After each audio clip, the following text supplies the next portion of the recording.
মানুষ 3 বিদআত দিয়ে নামাজ শুরু করে, সুন্নাত দিয়ে শুরু করে না, এক তো বিদআত দিয়ে, আবার এক বিদআত না, 1 2 3, হ্যাঁ, বিদআতের বেড়া আর বেড়া, প্রাচীর আর প্রাচীর। কেমন করে কবুল হবে? যেখানে নবী সাল্লাল্লাহু আলাইহি ওয়াসাল্লাম বলছেন যে মান আমিলা আমালান লাইসা আলাইহি আমরুনা ফাহুয়ারাদ্দুন, মায়াস রাদিয়াল্লাহু তাআলা হাদিস বর্ণনা করেছেন যে যেই ব্যক্তি এমন কোন আমল করবে যেটি নবী সাল্লাল্লাহু আলাইহি ওয়াসাল্লামের তরিকায় নয়, সেটি হচ্ছে প্রত্যাখ্যাত, মরদুদ।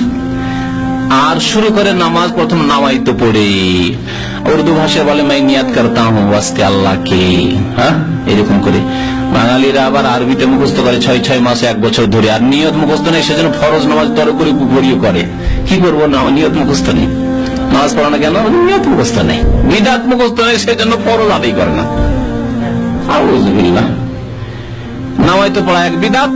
2 নম্বর বিদআত হচ্ছে মুক্তাদি হলে ইক্তাদাইতু বিহাযাল ইমাম, হ্যাঁ, দ্বিতীয় নিয়ত এটা, ইক্তেদা করার নিয়ত। আর ইমাম বলবে আনা ইমামুল লিমান হাজারা ওয়া লাম ইয়াহজুর, যারা হাজির হয়ে গেছে, যারা পরে আসবে তাদের সবার ইমাম হইলাম, হ্যাঁ, ও বিদআত করলো।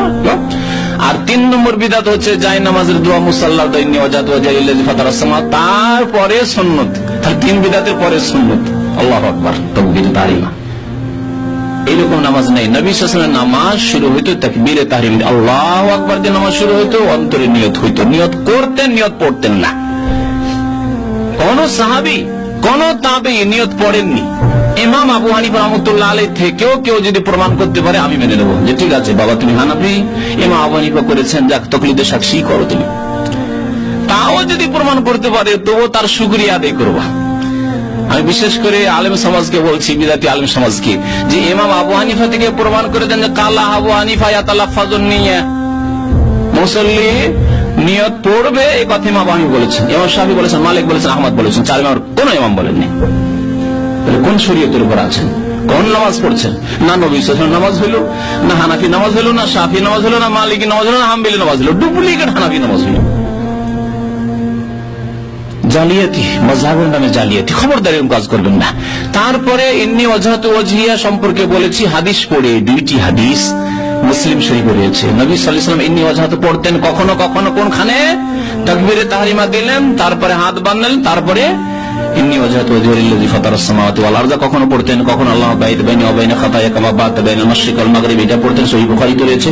কখনো পড়তেন সুবহানাকা আল্লাহুম্মা ওয়া বিহামদিকা ওয়া তাবারাকা ইসমুকা ওয়া তাআলা জাদ্দুকা ওয়া লা ইলাহা গায়রুকা। এটি শুধু মুখস্থ আছে, আর ওগুলো মুখস্থ নেই। আর যদি ওয়াজহাত মুখস্থ আছে কিন্তু বিদআতি তরিকায় মুখস্থ, মানে বিদআতি জায়গায় পড়বো, মুশকিল এখানে। তারপরে নবী সাল্লাল্লাহু আলাইহি ওয়াসাল্লাম এই সানাগুলি, বিভিন্ন সানাগুলি পড়ে বা বিভিন্ন ইস্তেগফার দোয়াগুলি পড়ে, তারপরে সূরা ফাতিহা, আউযু বিল্লাহি মিনাশ শাইতানির বিসমিল্লাহির রহমানির রহিম, তারপর সূরা ফাতিহা পড়তেন। এটি হচ্ছে সুন্নাতের তরিকা নামাজ।